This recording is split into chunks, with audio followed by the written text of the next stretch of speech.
Bonjour à tous et bienvenue dans ce temps d'entretien qui fait suite à la lucarne d'espérance. Le coronavirus s'est invité dans le quotidien des habitants du monde entier. Pour répondre à vos questions, nous sommes en compagnie du docteur Jean-Emmanuel Clément Akoubé, fondateur de la communauté catholique Mère du Divin Amour. Bonjour, Père fondateur. Bonjour. Merci de vous rendre disponible pour répondre aux questions de tous ceux qui s'inquiètent par rapport à cette pandémie. Alors, la première question, avec l'avancée de cette pandémie, comment faire pour ne pas céder à la foi, au découragement dans la foi? Oui, c'est vrai que l'avancée de cette pandémie peut entraîner des comportements, et parfois des comportements de peur, d'inquiétude et surtout de manque de foi. Est-ce que Dieu nous entend? Parce qu'on a l'impression que quand on prie, au fur et à mesure qu'on prie, il y a des mauvaises nouvelles. Non, Dieu se trouve toujours, comme je le dis, dans la barque. Mais remarquez que quand Dieu se trouve dans la barque, il dort. Jésus dormait dans la barque et les Pierre et les autres, André, Jean, Jacques, se débattaient. Et on peut avoir, c'est ce que j'appelle le sentiment d'une absence de Dieu. Mais heureusement que ce sentiment d'une absence de Dieu est un sentiment d'apparence.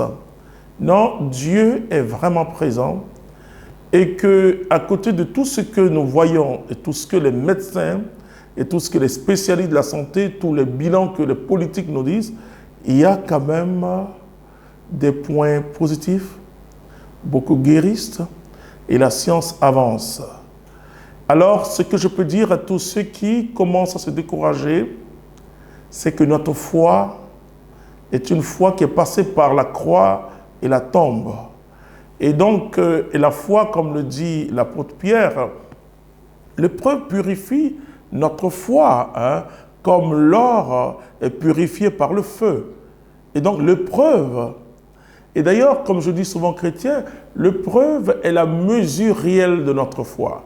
C'est vraiment la foi s'exprime dans les épreuves et triomphe des épreuves, parce que comme le dit l'apôtre Jean, 1 Jean chapitre 5 verset 4, il dit « Ce qui a vaincu le monde, c'est notre foi ». Alors je te dis, mon frère, ma soeur, ne te décourage pas, parce que nous sommes plus que vainqueurs par celui qui nous a sauvés. Amen. Ne pensez-vous pas que cette pandémie peut décourager les nouveaux convertis ou même faire partir de l'Église certains chrétiens? Oui, c'est tout en fonction du discours sur Jésus qu'ils ont entendu. Tout est fonction. Et si on présente Jésus comme on présente le Père Noël, c'est sûr que quand le Père Noël, quand le 25, tu n'as pas de cadeau de jouer, tu peux te plaindre. Mais si on présente Jésus comme celui qui est passé par l'épreuve de la croix, en ce moment-là, tout change. Et on sait qu'il n'y a pas de Pâques sans Vendredi Saint.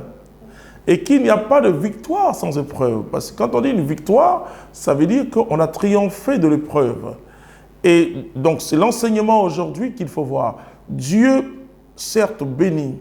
Dieu guérit.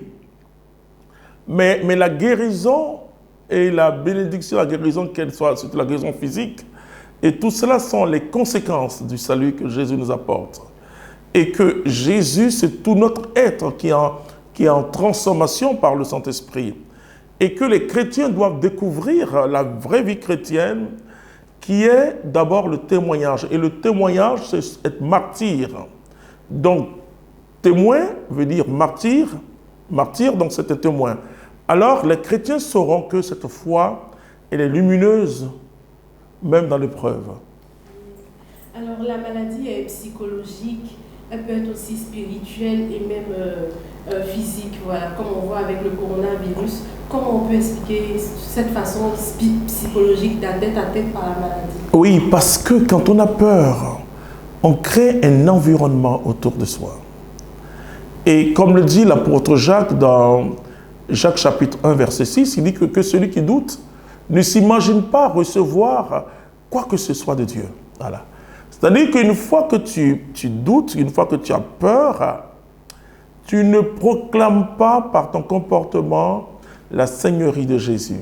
Et donc, si tu ne proclames pas la Seigneurie de Jésus, donc tu proclames d'une certaine manière la seigneurie de ce virus qui aujourd'hui est dans tous les discours, tous les médias, c'est tout à fait normal à cause de sa gravité.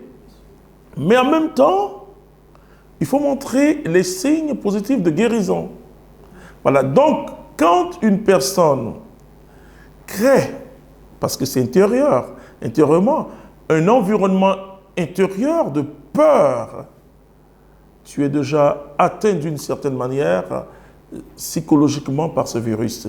Et finalement, quand tu dors, tu as des cauchemars où ce virus peut te poursuivre. Voilà. Nous constatons que ce virus, comme on en parlait tout à l'heure, est en train de ralentir plusieurs secteurs d'activité, notamment l'économie, des sociétés sont en train de remercier certains de leurs collaborateurs. Et ici, les petits secteurs d'activité n'arrivent pas à s'en sortir. En tant que théologien, quel conseil vous pouvez donner à toutes ces personnes? Oui, d'abord, je ne sous-estime pas la souffrance de tous les opérateurs économiques, et je compatis vraiment avec eux. Mais il y a une question qui est fondamentale, c'est la question de la vie.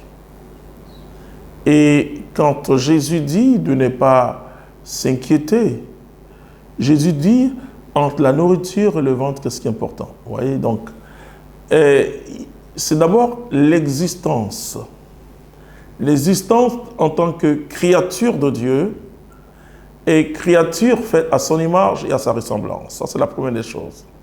Ça, vraiment, c'est ce que j'appelle le postulat théologique. C'est-à-dire qu'on place d'abord le fait que l'homme est fait à l'image et la ressemblance de Jésus, de Dieu. Donc, deuxièmement, c'est pour un temps. C'est pour une preuve d'un temps. Et par exemple, les pays africains, surtout la Côte d'Ivoire, où je me trouve présentement, a connu des moments de guerre, je le dirais, de crise militaro-politique, où les activités aussi étaient arrêtées. Et la France a connu, avec le terrorisme aussi, des moments où tout était arrêté. Et dernièrement, avec la douloureuse épreuve due aux Gilets jaunes, où tous les Champs-Élysées, l'avenue, la plus belle avenue du monde, tout est arrêté. Ensuite, le monde a connu, et le 11 septembre, je crois, 2001, tout était aussi arrêté. Donc, s'arrêter pour un moment, c'est pas difficile. Et surtout, s'arrêter pour pouvoir enfin regarder son époux, regarder son épouse, regarder ses enfants, regarder ses frères, regarder son enfant, c'est-à-dire vivre un peu avec les parents, avec ce qu'on aime et qu'on n'a pas toujours le temps dans ce monde de production, parce que finalement, l'homme est vu comme un élément de production dans le monde. Et c'est pourquoi aujourd'hui, c'est dramatique que les vieilles personnes, et ces personnes qui ont aidé l'humanité, qui ont aidé nos nations, sont en train de mourir. Parce que ce n'est pas des personnes productives aujourd'hui. Et donc, il faut revenir à l'homme, à l'existence humaine, comme vraiment issu de Dieu, image et ressemblance. À partir de cet instant, la production et le progrès, le développement, doivent plutôt profiter à cet être humain, mais non pas rendre l'homme et faire de l'homme un objet de production. Voilà. Et c'est ce qu'on a tendance à faire aujourd'hui. Peu importe si vous êtes marié, et puisque vous êtes le directeur général, vous avez des heures incroyables dans votre travail parce qu'on veut la production.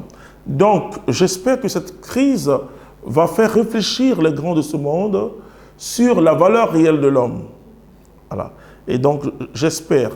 Alors, il faut revenir à l'homme comme créature vivante et toute politique, même économique, doit être au profit de l'homme et ne doit pas assujettir l'homme.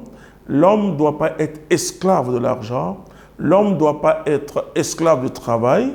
Mais l'argent et le travail peuvent, d'une certaine manière, collaborer ou aider l'homme à un épanouissement, peut-être. Voilà. Alors, quel est votre message d'espérance pour ces personnes-là? Oui, d'abord, je dis ne craignez pas. C'est le message de l'Évangile, ne craignez pas. Vous qui nous suivez depuis un certain temps, je vous dis, ne craignez pas. C'est vrai que tu es en train de perdre de l'argent, oui. Parce que tu perds du temps. Les Anglais disent « the time in money ». Le temps, c'est de l'argent. Enfin, je bricole en anglais, je ne suis pas un expert, donc ne me posez jamais des questions en anglais. Voilà. Donc, mais, et je le dis, le temps, c'est Dieu. C'est Dieu. Et je dis à tous ces opérateurs économiques, surtout les petits opérateurs qui perdent tout et surtout dans les pays où il n'y a pas de mesures d'accompagnement. Et je souhaite qu'en Afrique, et comme ce qui s'est fait en Europe, en Amérique, qu'il y ait aussi des mesures d'accompagnement, parce que jusque-là, on n'entend pas ce mot, mesures d'accompagnement, et parce que c'est toute une famille. Donc c'est pourquoi je dis, je ne minimise pas leurs difficultés, mais je leur dis, tournons-nous vers Dieu aussi.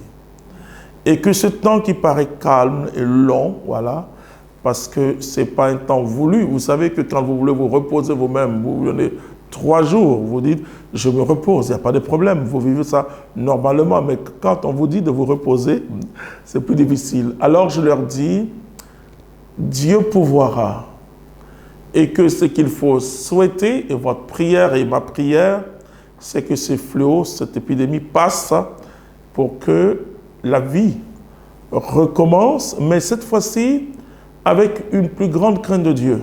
Voilà. En disant, ah, on a vécu quelque chose de difficile et le monde ne s'est pas arrêté parce que c'est Dieu qui a le monde entre ses mains et que c'est possible de rester des jours aussi auprès de sa famille. C'est possible de se retirer pour prier. Donc, revenir comme avant, mais avec Dieu. D'accord. Père fondateur, vous êtes le fondateur de la communauté catholique Mère du Divin Amour qui existe depuis 31 ans maintenant. Nous avons vu que tous les chrétiens du monde entier se mettent ensemble pour prier. Comment, au niveau de la communauté, vous arrivez à être en union de prière avec tous les autres, vu qu'il n'y a plus de rassemblement de plus de 50 personnes? Oui. La preuve que nous sommes là en train de faire ce direct pour aider le peuple de Dieu et partout, tous les frères et sœurs, serviteurs de servants de Dieu, font des vidéos pour entretenir la foi. Et le mot d'ordre, c'est l'espérance. Le mot d'ordre, c'est l'espérance au niveau des différentes églises, surtout l'église de Côte d'Ivoire. Et nous rassemblons, quand on dit rassemblement, c'est plus de 50 personnes, c'est 8 personnes, 9 personnes, les leaders, pour communiquer l'espérance au peuple de Dieu. Et donc pour la communauté partout où elle se trouve, puisqu'elle est sur les 4 continents, le mot d'ordre, c'est ça. C'est-à-dire que puisqu'on ne peut plus rassembler le peuple de Dieu, mais par la technique, je ne parlerai pas de la magie de la technique, mais par la technique, par la science, par les médias et par Divin Amour TV, qui est notre chaîne officielle, nous arrivons à communiquer cet évangile aux gens.